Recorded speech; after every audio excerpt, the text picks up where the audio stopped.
Kalau saya ditanya, apakah iman setiap manusia itu betul? Apakah iman setiap agama itu betul? Apakah iman Kristen dan iman Islam itu betul? Saya katakan bahwa yang betul itu hanya imannya orang Islam. Apa tolak ukurnya? Akal. Sederhana, akal. Makanya di iman kami umat Islam itu dikatakan di dalam Al-Quran, kitabun anzal.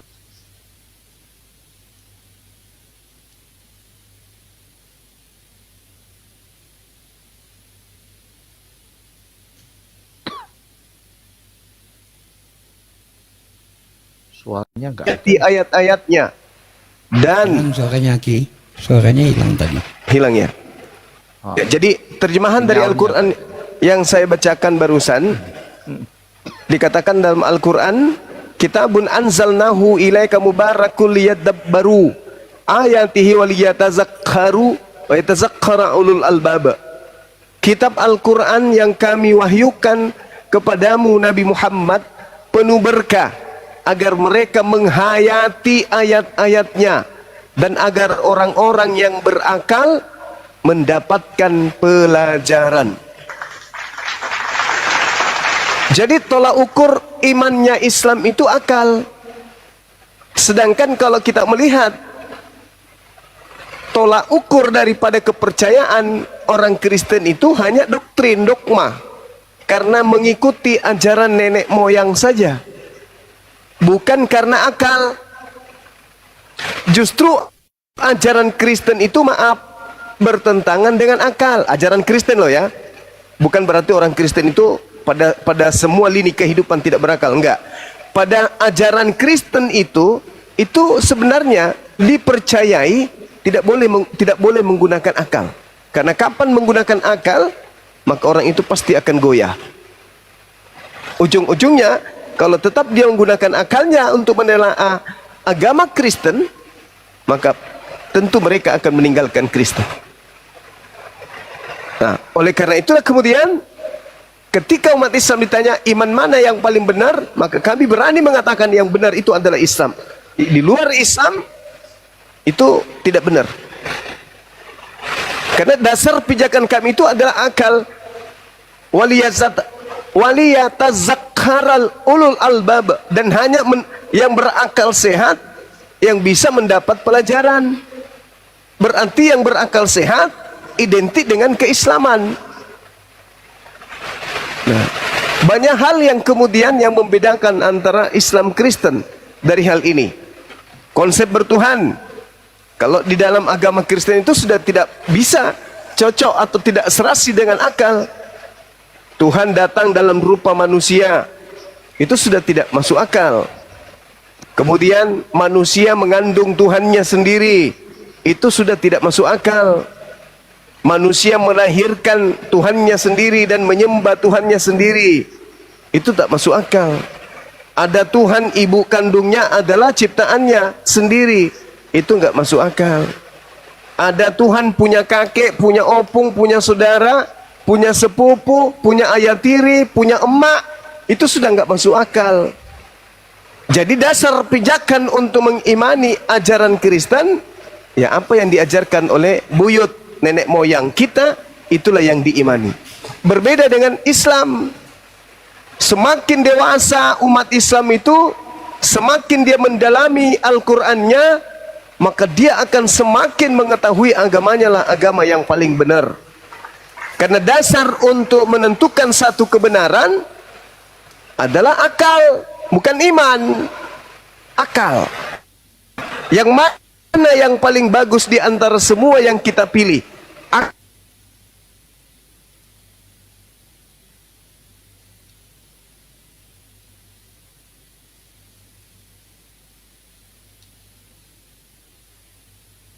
Konsep ketuhanan, berbicara mengenai agama, maka polanya harus bersandar kepada akal. Kitabun anzalnahu ilaika mubarakul liyadabbaru ayatihi waliyatazakkara ulul albab.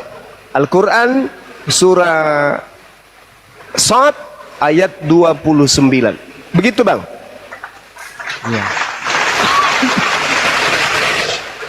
Iya, jadi ini Bang Suma. Memang benar Bang Suma menyampaikan tadi kalau di Kristen itu kalau menggunakan akal betul pasti akan ini ya. Jadi memang di Kristenan itu kita menjadi istilahnya kita mengimani itu berasal semuanya dari firman itu sendiri. Tetapi kalau saya kasih pendapat secara pribadi pasti ada tambahannya. Cuman kalau dari kekristenan itu melalui firman itu sendiri itu memang sangat benar sebenarnya. Kenapa? Contoh misalnya ada yang masuk ke Kristen itu kadangkala cukup dia mendengarkan lagu pada saat dia mungkin di rumah teman dengar lagu Kristen, tiba-tiba dia merasa nyaman sehingga dia masuk ke Kristen. Istilahnya mempelajari dulu lah baru dia masuk ke Kristen. Kedua mungkin lewat mimpi. Jadi banyak cara sih kadangkala Tuhan itu untuk supaya mengenal dia dan mungkin lebih percaya kepada dia itu banyak cara karena ya dia mungkin bukan mungkin ya karena memang dia maha kuasa. Kalau itu memang bersifat dari kekristenan. Tapi kalau dari saya pribadi selain lewat firman itu pasti menggunakan akal juga. Kedua, selain menggunakan akal itu yaitu berbicara keturunan. Iman itu seperti Bang Zuma misalnya pada saat dilahirkan di keluarga muslim, tidak mungkin pada saat baru dilahirkan tiba-tiba oh saya mau pilih agama ini. Pasti halo? Putus ya? Lanjut Bang. Putus ya kayaknya nggak ada. Lanjut. Beliau mute tuh. Enggak, hilang sinyal itu kayaknya. Nah ini ada. Iya udah. Lanjut aja. Ya, nah, jadi pada saat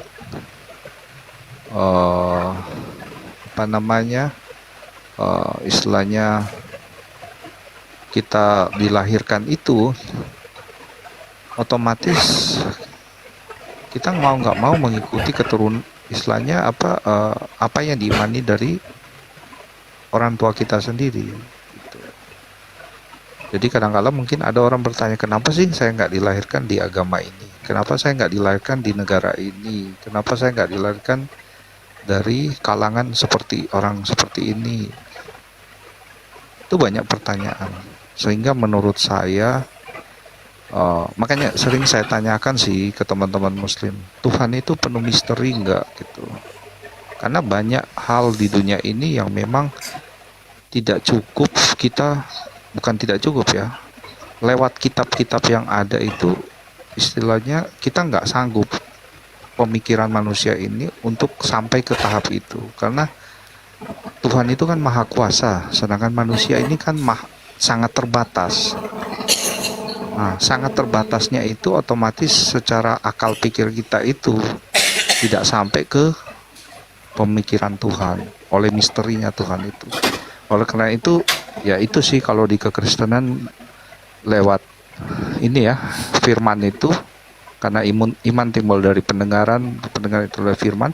Nah, kedua kalau saya pribadi ya ini tambahannya yaitu akal juga. Ketiga yaitu keturunan. Jadi akal itu nggak bisa 100% karena manusia itu sangat terbatas daripada Tuhan. Karena Tuhan itu penuh misteri.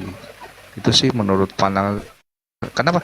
Oh ya satu lagi, kalau saya bilang Tuhan penuh misteri, karena sampai detik ini tidak ada seorang pun yang bisa memastikan antara saya, Bang Zuma sama teman-teman. Jangankan besok, nanti malam ini loh, apakah kita masih di dunia ini atau kita sudah nggak ada. Nggak ada yang bisa memastikan. Itulah yang namanya Tuhan penuh dengan misteri. Itu sih Bang Zuma. Iya. Baik. Gini. Tuhan itu sebenarnya tidak ada yang misteri dari Tuhan. Tuhan sudah menyatakan dirinya, sudah sangat jelas. Tak ada yang disembunyikan kemudian oleh Tuhan. Hanya saja kapasitas kita sebagai manusia yang tidak bisa menembus akan hakikat Tuhan itu sendiri. Namun standarisasi akan pengetahuan yang Tuhan berikan berupa akal kepada manusia adalah alat yang bisa mendeteksi akan kebenaran Tuhan sehingga tak ada yang misteri. Tuhan itu tidak misteri. Bukti adanya Tuhan, adanya kita. Bukan kita yang menciptakan diri kita. Bahkan kita tidak tahu apa itu roh yang adalah kita sendiri. Bayangkan. Makanya di Al-Quran mengatakan bahwa aku lebih dekat kepada manusia daripada urat lehernya sendiri. Itu terbukti. Kita sejak dilahirkan sampai usia kita hari ini, ruh dan jasad itu tidak pernah terpisah. Tapi kita tidak mengerti apa itu ruh. Artinya bahwa ketika Tuhan dalam Al-Quran mengatakan, kamu kuberi pengetahuan sedikit saja tentang roh, itu terbukti betul. Terbukti betul. Kita hanya secuil saja mengerti tentang roh. Kemudian terkait dengan akal. Akal inilah yang menghantarkan manusia menuju kepada Tuhan. Bukan membuatnya sebagai misteri. Tidak ada yang tahu kita besok masih hidup atau tidak. Justru karena itulah maka pilihan hari ini harus tepat. Bukan abu-abu. Bukan kemudian bimbang, ragu di antara keduanya. Enggak. Karena Al-Quran menjelaskan, kullil ladina kafaru iyantahu yughfar lahum ma qad salaf. Katakanlah kepada orang-orang kafir, jika mereka berhenti dari kekafirannya, niscaya Allah akan mengampuni seluruh dosa-dosa mereka yang telah lalu. Itu kata Al-Quran.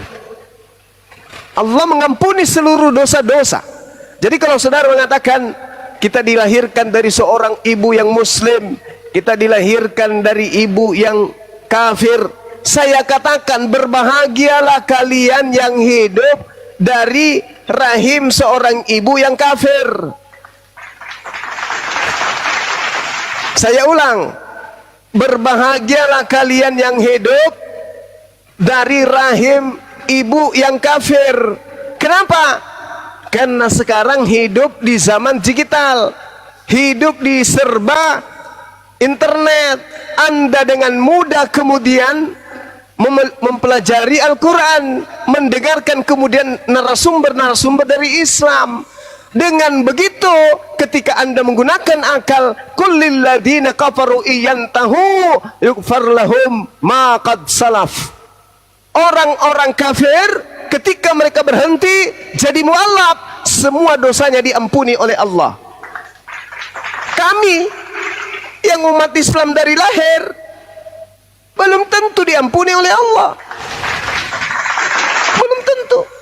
Tapi kalian yang lahir dari kafir, begitu mengetahui kebenaran Islam, masuk Islam, dosa-dosa kalian dihapuskan oleh Allah. Enak bukan? Anda berusia 1 tahun sampai 33 tahun misalnya, Anda bermaksiat terus, tidak pernah sholat, tidak pernah puasa, tidak pernah mandi junub, tidak pernah wudhu, tidak pernah bla bla bla, tidak disunat, makan semuanya makanan, minum semua minuman. Enak kan hidup kalian? Begitu usia 33 tahun lewat 1 hari, Anda baru masuk Islam. Sudah begitu masuk Islam, dosa-dosa kalian semuanya dihapuskan. Indahnya hidup kalian. Ya, cuman saya tidak tahu kalau Anda mati dalam kekafiran. Nah, itu yang bahaya. Tapi ketika Anda bertemu dengan para apologet Islam, diajarkan tentang Bible, diajarkan tentang Al-Quran, betapa indahnya ketika Anda menggunakan akal. Karena seluruh dosa-dosa kalian itu dihapuskan oleh Allah. Ini satu keutamaan. Jadi jangan kemudian pesimis jadi seorang kafir. Karena begitu Anda masuk Islam, Anda kemudian diampuni oleh Allah. Summa inna rabbaka lilladina amilus su' bijahalati summa tabu min ba'di dzalika wa aslahu inna rabbaka min ba'diha lagafurur rahim. Itu kata Allah. Sesungguhnya Tuhanmu mengampuni orang yang mengerjakan kesalahan karena kebodohannya. Kemudian mereka bertaubat, setelah itu memperbaiki dirinya. Sungguh Tuhanmu setelah itu benar-benar akan mengampuni, sebab Tuhanmu maha pengampun lagi maha penyayang. Subhanallah. Luar biasa bukan? Jadi bukan berarti karena kita lahir Kristen lalu kita menjadi Kristen aja seterusnya. Bukan begitu. Atau karena kita Islam lantas kemudian kita bangga dengan keislaman tanpa belajar. Bukan begitu. Contoh nih, kalau hanya berdasarkan karena keturunan, pada saat kita kecil, apapun yang disuguhkan oleh ibu kita pasti kita telan, pasti kita makan, pasti kita kunyah. Dimasukkan nasi, makan, dimasukkan biskuit, makan, semua yang disuguhkan kemudian untuk kita makan, dimakan. Begitu juga baju, dipakaikan baju apapun kita pakai. Kenapa? Karena kita tidak mampu memiliki pilihan. Begitu juga diajak ke gereja, diajak ke masjid. Tapi ketika besar, begitu dikasih makanan yang tidak selera lagi dengan kita karena kita menggunakan akal, kita tolak makanan itu. Begitu kita dikasih pakaian yang tidak cocok lagi dengan akal kita, kita tolak pakaian itu. Tapi kenapa giliran Tuhan, kita disuruh menyembah Tuhannya orang tua kita yang tidak masuk akal, kita tetap sembah? Kenapa? Karena sesungguhnya ada yang disebut iblis. Dan iblis itu kata Allah tidak berkuasa bagi hambaku. Inna ibadi laisa laka alaihim sultan illa manittaba'aka minal gawin. Sesungguhnya kamu wahai iblis tidak kuasa atas hamba-hambaku kecuali kepada mereka yang mengikutimu, yaitu orang yang sesat. Siapa yang sesat ini? Yang tidak menggunakan akal. Yang sesat itu pasti yang tidak menggunakan akal. Coba Anda ambil motor, start motor Anda, starter, habis itu nggak ada kemudian tujuan, jalan aja terus, ada lampu merah, gelibas saja terus, apa yang terjadi? Kenapa demikian? Karena nggak menggunakan akal. Yang penting hidup, Senin, Selasa, Rabu, Kamis, Jumat, ya mati urusan Tuhan. Nggak kayak gitu, bukan kayak gitu. Justru karena kita yakin kita akan mati, maka hari ini kita harus menentukan jalan kita, mana yang harus kita tempuh, mana yang harus kita jalani, mana yang masuk akal, mana yang tidak masuk akal. Tinggalkan. Karena kenapa? Pencipta langit dan bumi itu maha mengetahui. Innallaha sami'un alim. Tuhan itu alim, Tuhan itu maha mengetahui. Jadi kalau ada buku panduan tidak sesuai dengan otak kita yang diciptakan oleh Allah, oleh Tuhan, berarti Tuhan kita tidak maha mengetahui. Sedangkan di Islam antara kitab sucinya Al-Quran dan otaknya manusia itu sesuai. Artinya yang menciptakan manusia ini harus tahu bagaimana pribadi ciptaannya, bagaimana kemampuan ciptaannya, bagaimana akal bekerja oleh ciptaannya. Apa yang diciptakan oleh yang maha pencipta, pencipta tahu. Begitu juga ketika dia mewahyukan sebuah petunjuk, begitu juga ketika dia mewahyukan sebuah kitab, maka kitab ini harus diselaraskan dengan akal manusia yang dia ciptakan. Bagaimana mungkin sebuah buku dari Tuhan yang maha mengetahui, buku itu tidak sinkron dengan akal? Hanya ada satu pasal. Kalau bukan bukunya yang tidak berasal dari Tuhan, akal orang itu tidak berfungsi dengan baik. Atau sebaliknya, akal orang itu tidak berfungsi dengan baik, dan atau bukunya yang memang bukan dari Tuhan. Karena tidak mungkin Tuhan itu tidak maha mengetahui. Kok bisa dia mewahyukan sebuah buku, isinya tidak sesuai, tidak bisa dicakupi oleh akal yang dia buat sendiri? Nggak mungkin. Bagaimana mungkin sebuah pabrik motor, dia membuat motornya, dia yang men-setting semua lampu-lampunya, alur-alurnya, komponen yang ada di dalamnya, dia yang bikin sendiri. Tapi begitu dia membuat buku panduan, buku panduannya itu berisi menu makanan. Jadi tidak cocok antara ciptaannya berupa motor dengan buku panduan yang harusnya untuk motor, tapi isi dalamnya tidak sesuai dengan motor. Nah, coba Anda lihat kitab saudara, apakah masuk akal isinya? Tidak. Kalau tidak masuk akal, berarti itu bukan dari Tuhan. Karena akal dititipkan oleh Tuhan agar manusia jadikan akal itu sebagai alat untuk menjadi pemimpin di atas muka bumi ini. Itu. Maka agama yang betul adalah agama yang selaras antara kitab yang dianggapnya suci dengan akal manusia secara umum. Secara umum harus diakui oleh ilmuwan, kebenaran yang ada di dalamnya harus diakui oleh kedokteran, harus diikuti oleh pakar politik, harus diakui oleh pakar pemerintahan, harus diakui oleh para ilmuwan, profesor, doktor, semua harus mengakuinya. Itu baru disebut kitab suci yang berasal dari yang menciptakan akal. Tapi kalau ada buku yang dianggap suci tidak masuk akal, itu sudah pasti bukan dari Tuhan yang Maha Mengetahui.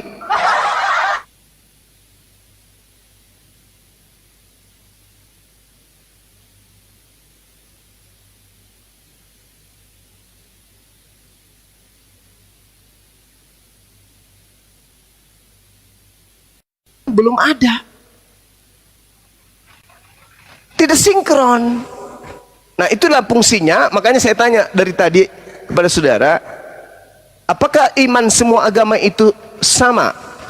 Itu alasannya, karena kalau menurut Islam hanya Islam yang betul imannya, yang lainnya itu salah. Kenapa? Karena mereka hanya beriman berdasarkan keturunan saja, bukan berdasarkan atas pewahyuan yang datang kepada mereka.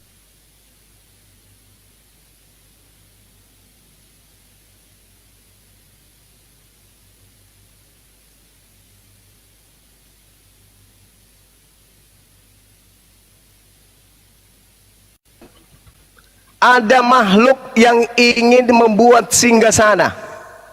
Ada makhluk yang ingin membuat kerajaan yang menentang Tuhan pencipta langit dan bumi. Siapa itu? Iblis. Al-Quran mengatakan, Qala Rabbi bima aqwaitani la uzayyinanna lahum fil ard wa la ughwiyannahum ajma'in. Iblis berkata, wahai Tuhanku, oleh karena engkau telah memutuskan bahwa aku sesat, aku pasti akan jadikan sebuah kejahatan terasa indah bagi mereka di bumi, dan aku akan menyesatkan mereka semuanya. Jadi iblis itu bekerja. Cara kerjanya apa? Menjadikan kejahatan itu terasa indah. Jadi kalau hari ini Anda melakukan sesuatu kemungkaran menurut akal Anda, tetapi Anda menganggap itu adalah sebuah kebenaran, iblis berhasil kemudian untuk apa? Menjerat Anda dalam satu kenyataan yang tidak benar. Qala Rabbi bima aqwaitani la uzayyanna lahum fil ard wa la ughwiyannahum ajma'in. Kata Yesus, Simon, ya paman, iblis telah diberi izin untuk mencobai manusia, untuk memisahkan kemudian antara benar dan yang salah. Al-Quran mengatakan, innahum anisam la ma'zulun, sesungguhnya untuk mendengarkan kebenaran pun iblis itu dijauhkan. Maka iblis senantiasa membisikkan kepada hati kita untuk jauh dari Tuhan. Bagaimana Adam dibisikkan, bagaimana Hawa dibisikkan, begitulah kemudian iblis bekerja. Iblis tidak menampakkan diri langsung di hadapan kita, tetapi dia datang melalui hembusan bisikan. Wahai si fulan, ya paman, jangan kamu mengikuti itu, karena sebenarnya jalanmu ini sudah benar. Itu iblis itu, kayak begitu. Tapi untuk mengetahui ini iblis atau bukan, maka Tuhan memberikan senjata ampuh. Apa itu? Akal. Afala ta'qilun, afala tatafakkarun. Akal.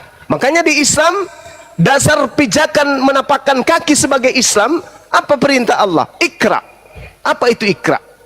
Pelajari, pahami, ketahui.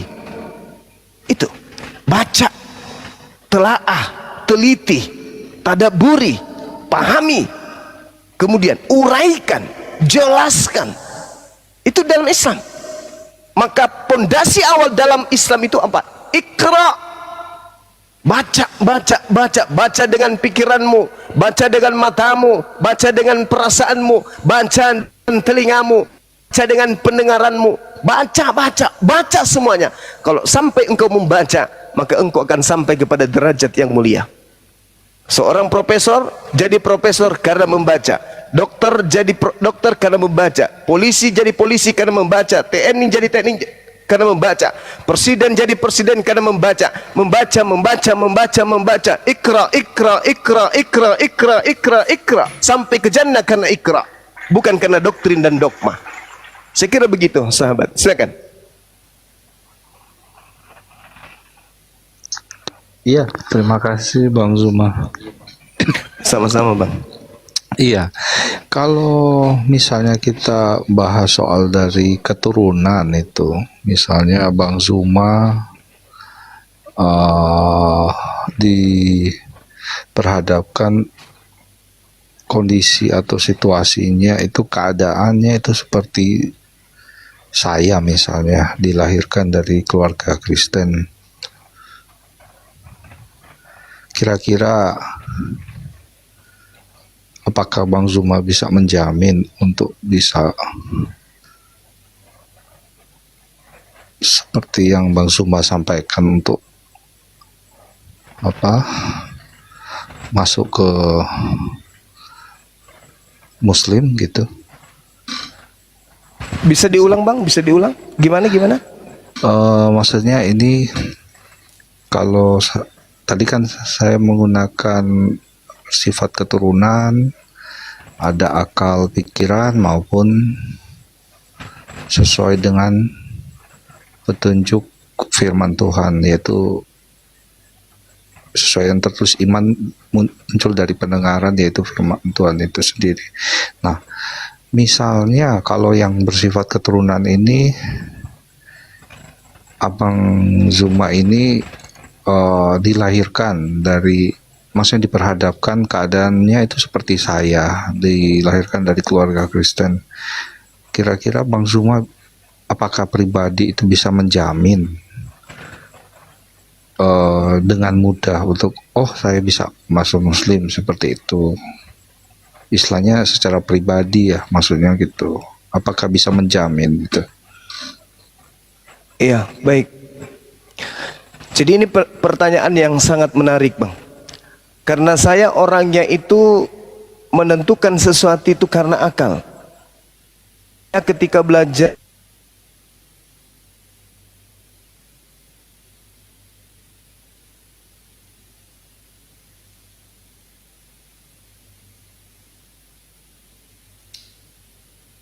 yang saya tenteng. Sorry Bang Zuma, mati tadi. Oke.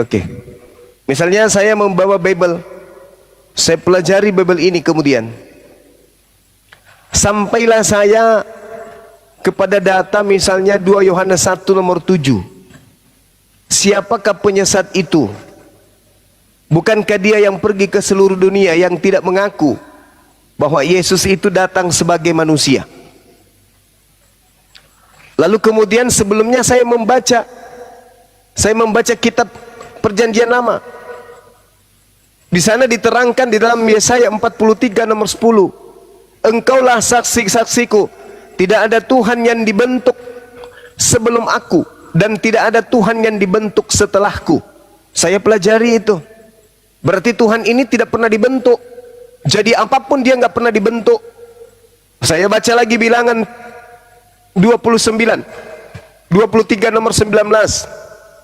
Tuhan bukan manusia dan bukan anak manusia. Saya baca lagi, Yesus adalah manusia. Pasti di zaman modern seperti ini, saya menemukan diri saya menyembah roh, di mana saya tahu roh itu adalah ciptaan, itu adalah makhluk, dan saya pelajari di dalam Bible Kejadian 6 nomor 3 bla bla dan seterusnya, maka sudah pasti saya meninggalkan agama tersebut. Masalahnya sekarang ini adalah saudara Kristen saya itu, dia lebih suka berhura-hura, bersenang-senang, berbahagia di dalam beribadah, di dalam berkristen.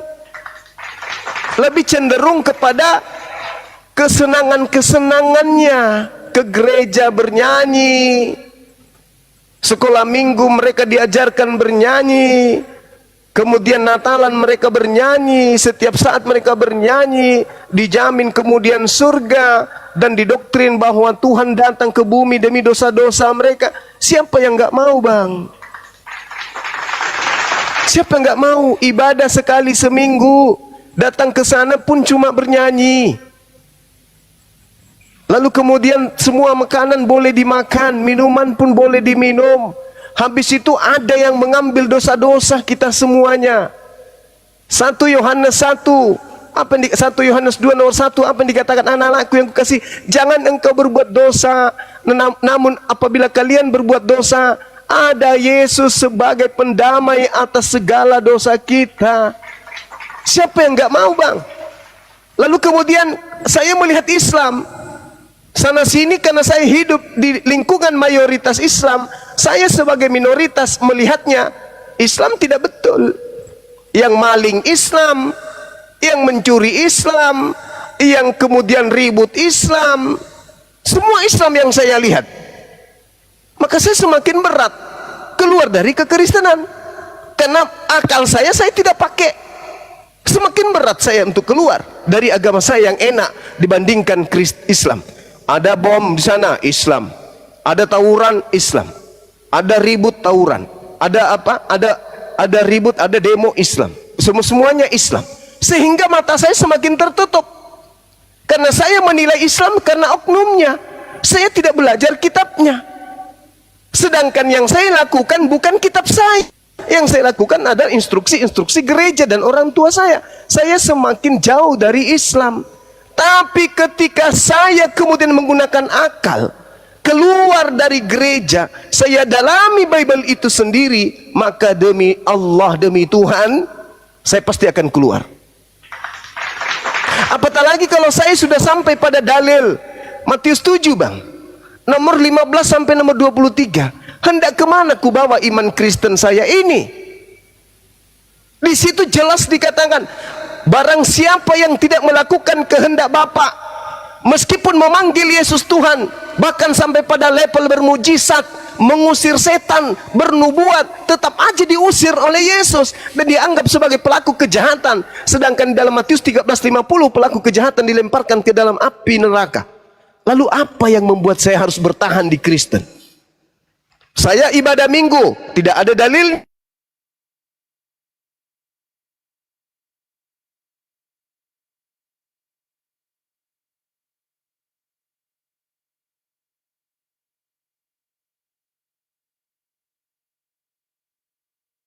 Saya harus mencari jati diri saya sebagai seorang manusia.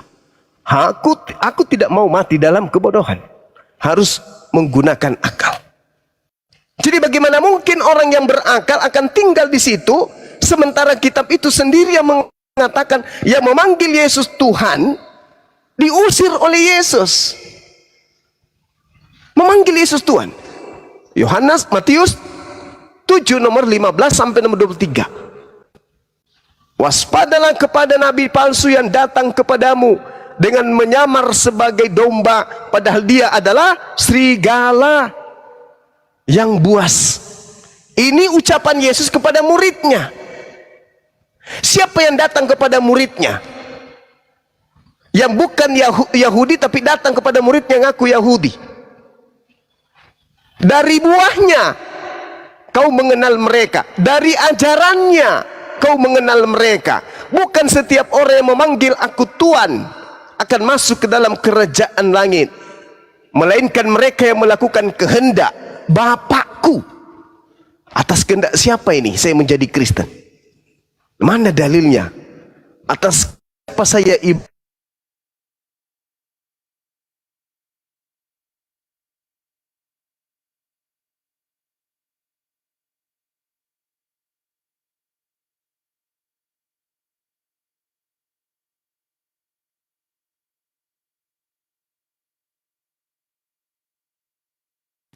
Sabar ya. Signal di sana lagi hujan. Iya, jelek sinyalnya mungkin. Enyahlah daripadaku kalian semua adalah pembuat kejahatan. Lalu apa yang membuat saya masih bertahan di situ, Bang? Yang bisa membuat saya bertahan di situ itu tadi. Saya tidak menggunakan akal. Dan saya lebih cenderung kepada happy-happy, kesenangan-kesenangan semu. Jadi berat. Tetapi kalau saya menggunakan akal, saya pasti keluar. Itu, Bang. Silakan.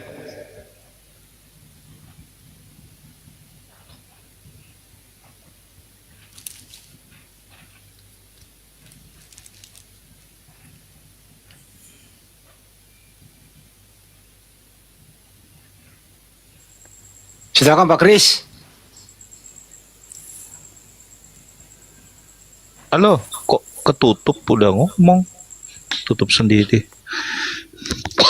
Ya, jadi jelas ya? Halo?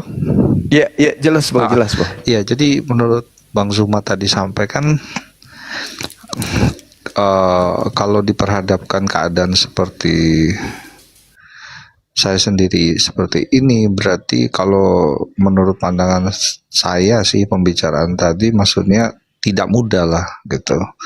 Sebab apa yang Bang Zuma sampaikan itu kayaknya masih ada apa ya? Penyampaian yang dimana pada saat Bang Zuma saat sekarang ini gitu loh.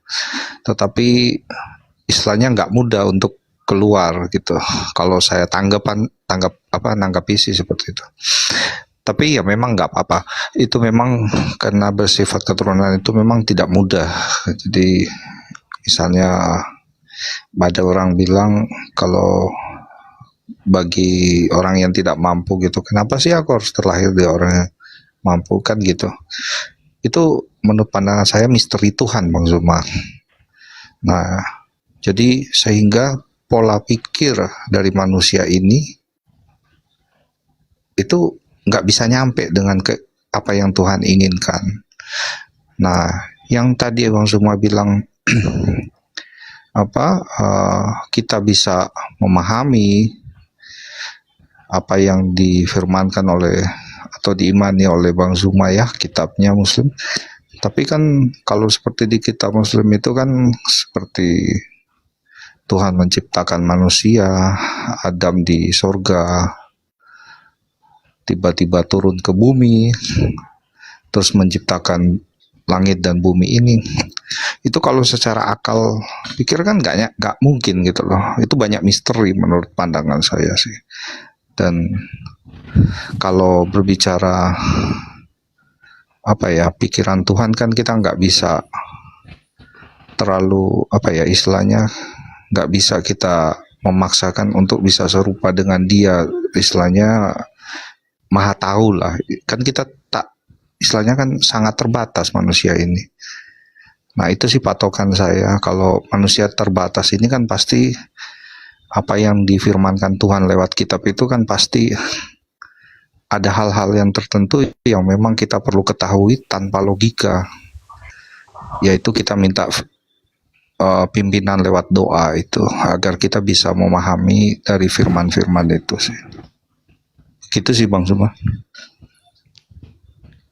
Iya. Jadi sekali lagi saya katakan bahwasanya kalau cara yang saudara gunakan itu benar, maka semua agama di atas muka bumi ini benar. Dan semua sembahan yang disembah oleh penganut agama di atas muka bumi ini itu adalah sembahan yang betul. Berarti semua Tuhan agama itu adalah Tuhan yang benar. Dan mereka akan mengatakan ya itu misteri. Itu misteri. Makanya ada beberapa di dalam kitab suci kami itu yang tidak bisa kemudian ditelaah dengan logika. Artinya apa? Menghantarkan pada konsep semua agama benar dan semua Tuhan yang disembah oleh agama-agama ini adalah benar. Celaka kita. Kenapa celaka? Karena agama samawi itu berbeda dengan agama ardi. Agama samawi adalah agama yang diwahyukan dari langit, sedangkan agama ardi adalah agama akal-akalan yang dibuat oleh manusia. Konon Kristen ini menurut ceritanya ini adalah ajaran dari nabi-nabi. Bahkan di dalam kitab mereka ada yang mereka sebut perjanjian lama. Tetapi justru tidak dipahami sesuai dengan konsep yang ada di dalamnya. Di perjanjian lama Tuhan itu ahad. Tuhan itu tidak serupa dengan manusia. Tuhan itu tidak serupa dengan apapun. Tuhan itu maha tinggi. Tuhan itu maha besar. Tuhan itu maha suci. Itu Tuhan tidak mungkin berbohong mengatakan dirinya maha suci. Berarti dia maha suci. Bukan cuma suci tapi maha. Artinya tidak ada setitik pun noda kehinaan, kenistaan, najis pada hakikatnya. Nah, sedangkan di Kristen menjadikan sesuatu yang tadinya bisa dicakup oleh rasio, justru nggak dipakai rasio. Oh, Tuhan itu tidak bisa dirasiokan, kata Kristen. Tapi Yesus bisa dirasiokan. Jari-jarinya jari manusia, kakinya kaki manusia, perutnya perut manusia, wajahnya wajah manusia, rambutnya rambut manusia, hidupnya hidup sebagai manusia, perkataannya sebagai manusia, pekerjaannya sebagai manusia, cara makannya makan seperti manusia. Semuanya manusia, bisa dirasionalkan, tapi dibuat setinggi-tingginya. Dibuat itu Tuhan yang datang dalam rupa. Artinya Kristen membuat karikatur Tuhan itu seperti itu adanya.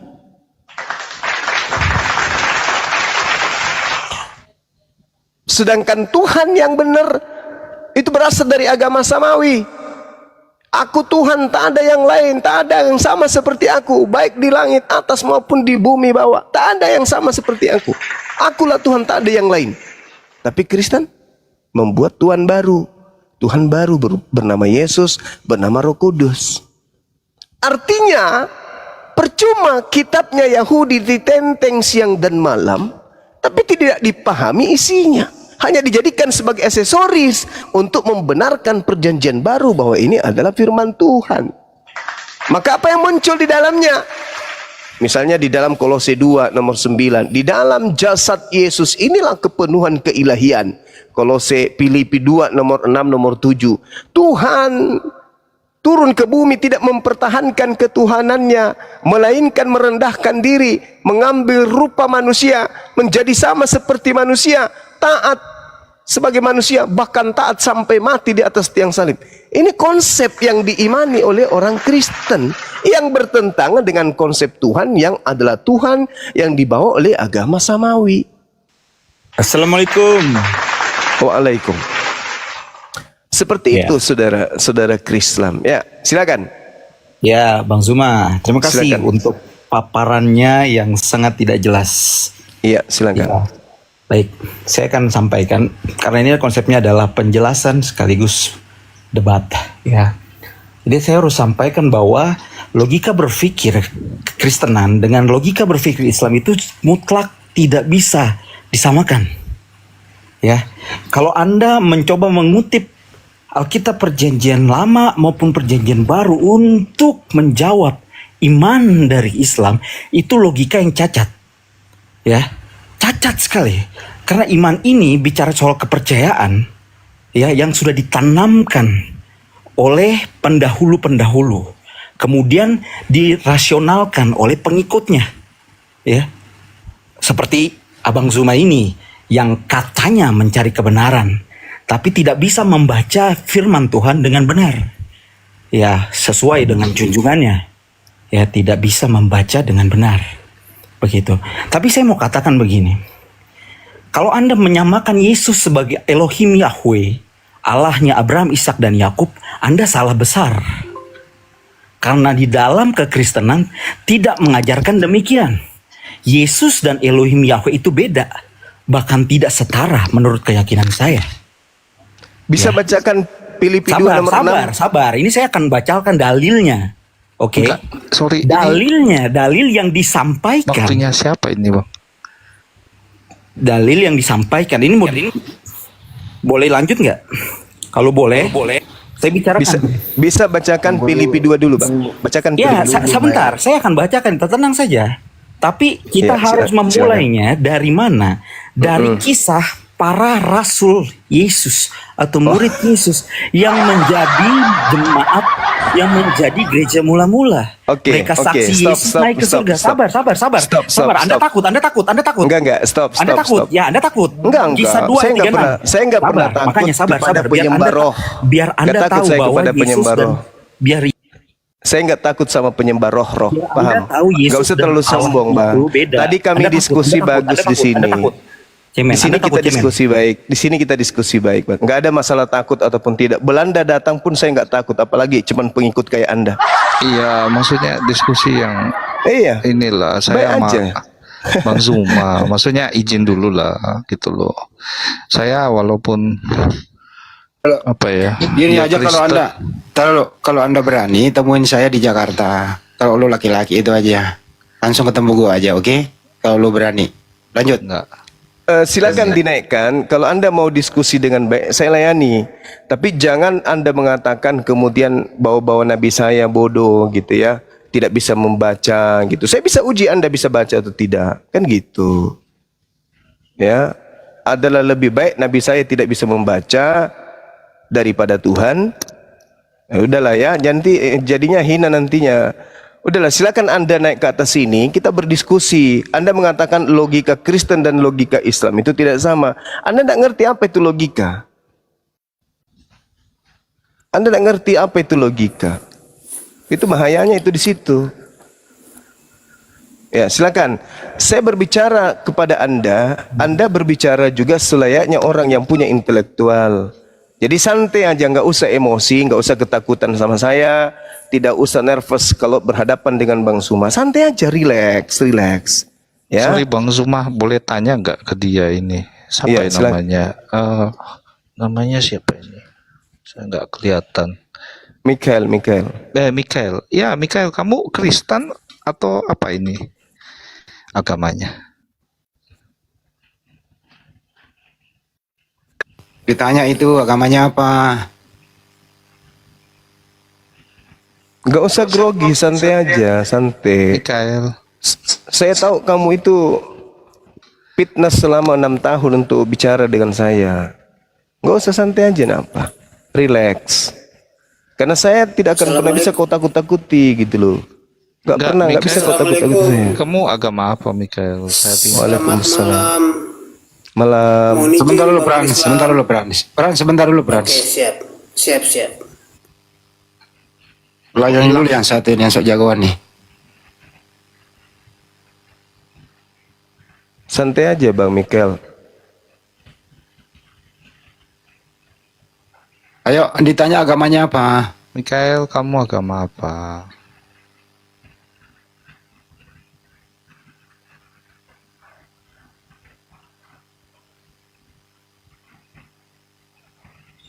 Ini provokator ya. Maksudnya datang-datang bawa nama Kristen tapi kayak gini. Maksudnya, halo? Ditanya Udah, nggak kayaknya udah jawab. ampun kamu bicara, banyak mak turunin aja gitu. Iya. Ini provokator itu. Hujan lagi di sini. Lanjut Bang Andi, silakan Bang Krislam. Dinda. Iya, ngomong enak-enak kok. Aduh, sudah gak waras tuh orang. Ya, Bang Zuma. Jadi kalau tadi kan berbicara tentang keturunan ya. Nah, itu yang maksud saya itu, kalau pandangan Bang Zuma tadi terkait keturunan itu, kalau dihadapkan posisi seperti saya, itu masih berbicara tentang posisi Bang Zuma seperti saat ini gitu. Maksudnya tidak mudah untuk tiba-tiba seperti itu sih. Nah, tapi gini, kalau Bang Zuma tadi bilang firman yang Bang Zuma imani itu menggunakan logika dan bisa mudah dipahami. Sedangkan berbicara penciptaan manusia pertama itu Adam kan di surga ya. Nah, itu cukup sulit untuk dipahami kalau dia bisa tiba-tiba langsung turun ke bumi. Dan berbicara juga Tuhan itu menciptakan langit dan bumi itu kan agak sulit untuk terima secara logika akal. Sampai saat ini pun manusia itu mencoba untuk mencari pengetahuan kan soal galaksi ini sejauh mana, tapi kan nggak sanggup gitu. Karena begitu besar kan, begitu mahalnya kuasanya dunia Tuhan itu, sedangkan kita kan terbatas. Jadi sehingga kita ingin mengetahui tentang Tuhan itu nggak bisa. secara utuh gitu. Nah, tapi kalau Bang Suma nyampaikan tadi soal Tuhan Yesus itu, ya itu mungkin lain cerita ya, nanti bahasnya pasti larinya kan nanti ke Tritunggal kan nantinya. Tapi kalau di sini saya mau bahas di tahap awal dulu gitu, yang dimana itu tentang keturunan maupun kitab yang Bang Zuma bilang kan lebih mudah dipahami, tetapi ada ayat-ayat yang memang menjelaskan yang sangat sulit dipahami gitu. Menurut pandangan saya sih gitu sih Bang Zuma. Iya, baik. Jadi kalau di Islam, Bang, Al-Qur'anul Karim menjelaskan a'udzubillahi minasyaitonirrajim, sanurihim ayatina fil afaq wa fi anfusihim hatta yatabayyana lahum annahul haqq. Awalam yakfir bi rabbika annahu ala kulli shay'in syahid. Aku akan memperlihatkan kepada mereka tanda-tanda kebesaranku di segenap penjuru alam semesta dan pada diri mereka sendiri, sehingga jelaslah bagi mereka bahwa Al-Quran itu adalah benar. Itu kata Allah, sanurihim ayatina fil afaq wa fi anfusihim. Aku Tuhan memperlihatkan kepada mereka tanda-tanda keberadaanku, kebesaranku di segenap penjuru. Nah, kalau ini saya katakan Islam itu masuk akal ya ini. Jadi Allah kemudian memperlihatkan kepada manusia kebesarannya, kemahakuasaannya. Contoh, tubuh kita ini, siapa yang menyusun lidah, bibir,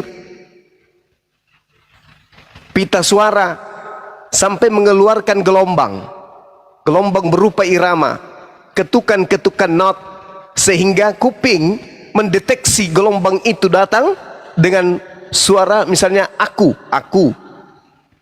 kamu, dan seterusnya. Itu siapa yang mengatur? Siapa yang membuat itu? Kita? Bukan.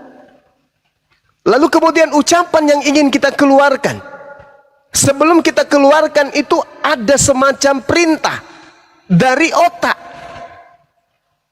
Kok bisa kayak gitu? Siapa yang membuat itu semua? Kita? Bukan. Inilah yang dikatakan oleh Allah, sanurihim ayatina fil afaq.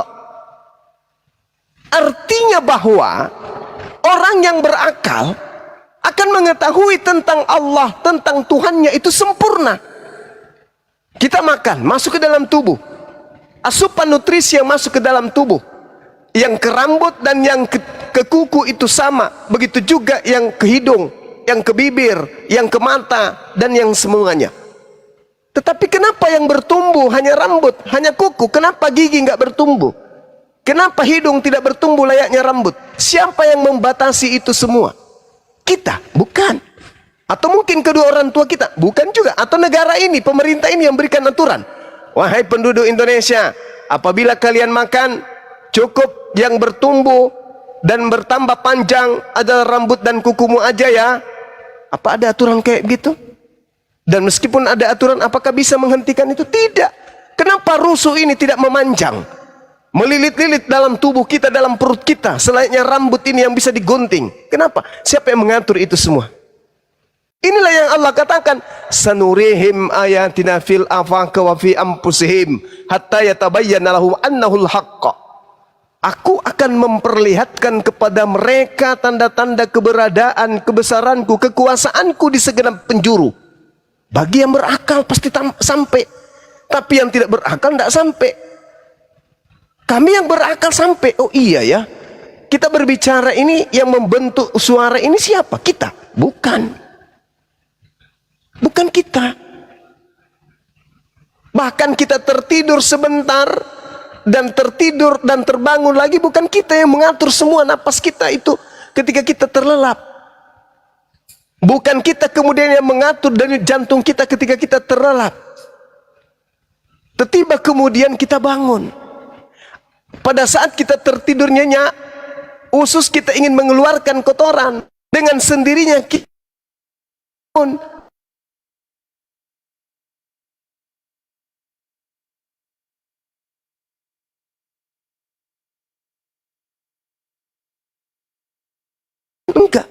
Dengan sendirinya. Dengan sendirinya kemudian tubuh kita ini bangun dari tidur hanya untuk ke toilet. Padahal tadi kita nyenyak tidur. Siapa yang mengatur itu semua? Kita. Gak mungkin. Jadi Tuhan tidak perlu kita cari. Karena Tuhan itu meliputi segala sesuatu bagi orang yang berakal. Kalau yang tidak berakal, dia mencari Tuhannya. Mana Tuhan saya? Oh, Tuhan saya ini yang digantung di pohon. Oh, ini Tuhan saya yang merangkak kemudian keluar dari ayunan. Itu orang yang tidak berakal. Sedangkan orang yang berakal, begitu dia bercermin, dia sudah tahu Tuhannya itu siapa. Makanya di Islam itu apa? Asyhadu alla ilaha illallah.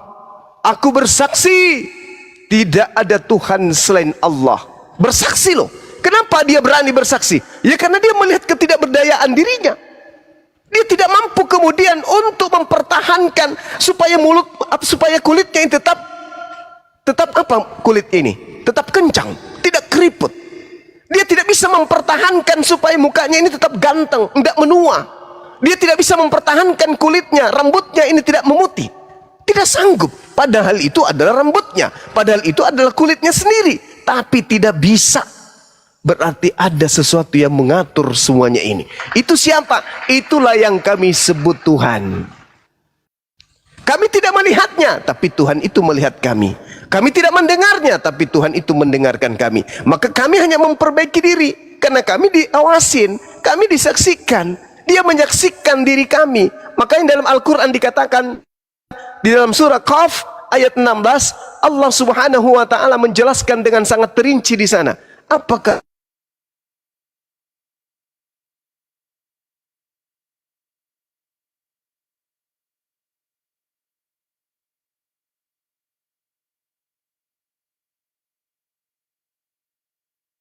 ada di dalam hati manusia? Kata Allah, aku tahu, aku ngerti, aku paham, aku mengetahui apapun yang engkau katakan di dalam hatimu. Walaqad khalaqnal insan wa na'lamu ma tuwaswisu bihi nafsuh. Aku menciptakan makhlukku bernama manusia, dan aku mengetahui apa yang dibisikkan oleh hatinya, dan aku lebih dekat kepadanya daripada urat lehernya. Nah, itu makanya umat Islam tidak memerlukan Tuhan dalam bentuk makhluk, tidak memerlukan Tuhan dalam bentuk apapun, karena memang Tuhan itu laisa kamitslihi syai'. Tuhan tidak serupa dengan apapun. 2 Samuel 7 nomor 22. Tuhan itu maha tinggi, tidak serupa dengan apapun. Laisa kamitslihi syai'. Itu yang terjadi, Bang. Itu yang kami imani. Jadi ya itu tadi, kalau misalnya kita mau berbicara mengenai konsep ketuhanan, Tuhan kami itu tidak bisa dilihat, tapi bisa diketahui bahwa Tuhan kami itu ada. Dengan cara apa? Dengan cara melihat alam semesta ini, dengan melihat diri ini, maka kami yakin Tuhan itu ada. Pencipta